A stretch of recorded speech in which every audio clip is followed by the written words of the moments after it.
In this video, we're talking full frame cameras for landscape photography. Do you have to have one to take great landscape photos? We'll get into that coming up.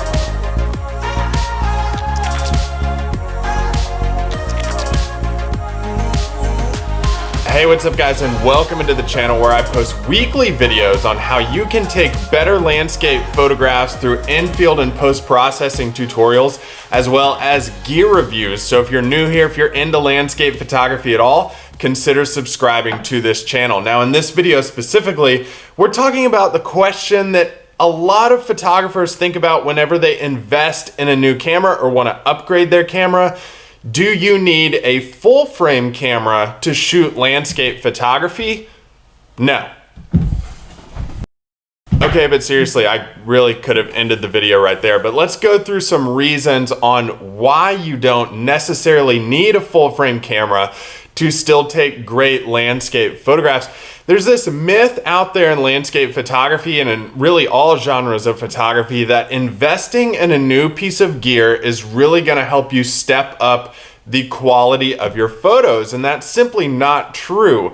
Now, you can buy a camera with more pixels or with more gadgets built into it or with more features built into it, but ultimately your improvement on your landscape photos comes directly from your knowledge of composing a great composition in photography, like composing and putting things together the right way within a frame. If you want some tips on that, click on this card that's showing up on your screen right now to help you through that process. But like, you have to get away from that thought process of really thinking that if only I had a full frame camera, I could take much better landscape photos. That's simply not true. And look, I'm not bashing full frame cameras. Like, there are some really great full frame cameras out there for landscape photos. I mean, you have all brands of camera makes making really good full frame cameras. But the fact of the matter is, you don't necessarily have to buy one to shoot landscapes. Now, you might be thinking to yourself, well, okay, cool, Dave, like prove it to me that I don't need a full frame camera. I went through the same thought process a few years ago when I was looking at getting new cameras and really upgrading my gear to take better landscape photos.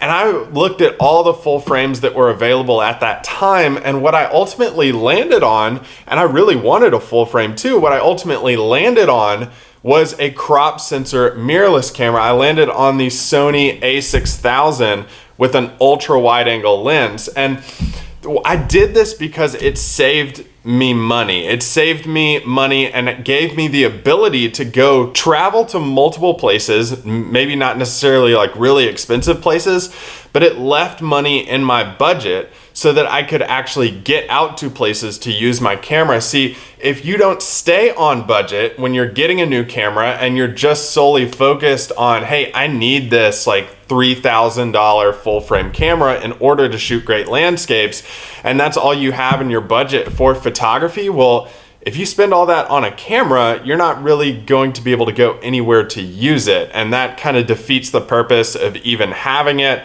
And then you fall into this weird, like, I can't even go take photos phase. And that gets into a whole nother topic that you can check out right here. You may also be thinking, like, what's the difference in a crop sensor, an APS-C sensor, rather than a full frame? Like, what are the drawbacks? And I really don't like to think of them as drawbacks. I kind of like to think of them as benefits or ways that I can work around spending so much money on a full frame camera.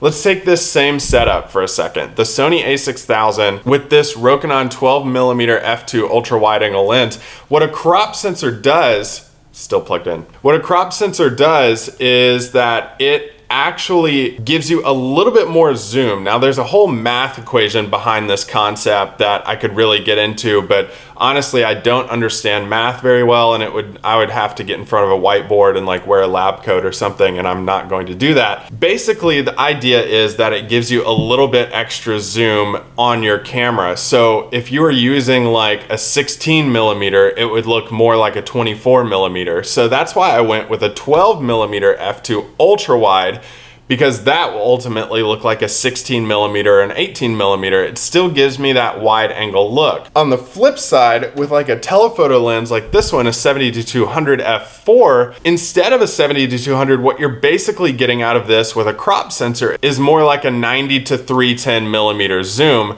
which for me in landscapes, I want that extra zoom. I want that extra compression with a telephoto lens. So it really didn't hinder me in going out and shooting like a classic 70-200 because I can still get the majority of that range in this lens with a crop sensor.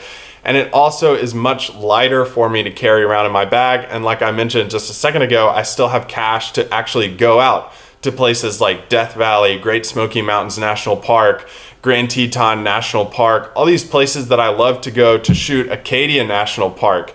I still have the ability to go out and shoot these places using a cheaper setup. So I really don't think we need to think about a crop sensor versus a full frame camera as like a drawback, because really it's just kind of like a workaround. How do you figure out how to use a cheaper camera in the same way as you could use a full frame camera? I know it's not going to be exact, guys. I can see the comments below, but really you can take professional landscape photos with a crop sensor. I've been doing it. I've been a professional landscape photographer for several years now, and I've never owned a full frame camera, just like waiting for the benefits of it to really jump off the page at me, and they still haven't yet. So I'm still gonna shoot crop until I actually see a benefit of switching to full frame. And it's the full frame and crop is like the same thing of Sony versus Canon or Canon versus Nikon. Like you have these people who have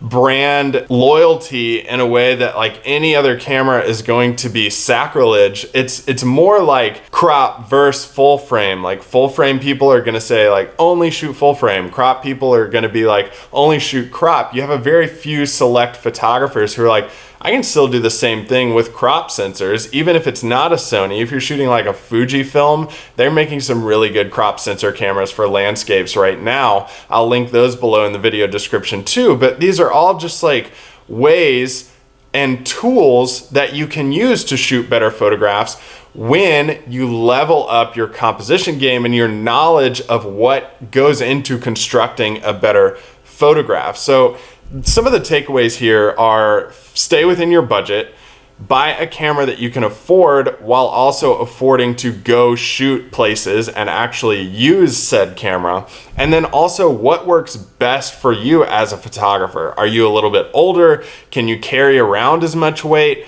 If you can carry more weight and you do want a full frame, go for it. This is awesome if that fits you. But if it doesn't, you don't necessarily need a full frame camera to shoot professional landscape photos. I, for one, am gonna stay crop until I actually see a benefit of moving to a full frame camera. And I know a lot of you may be in the same bag, maybe wishing you wanna go to a full frame setup, but can't really afford it right now. Stick with crop, really figure out what makes a great photo great.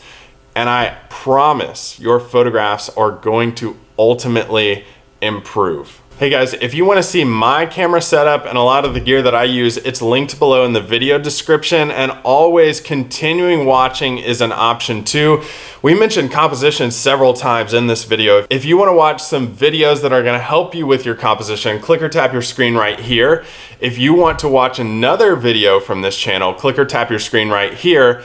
Or if you want to easily subscribe, click or tap your screen right here. Thanks so much for watching, guys. Keep shooting.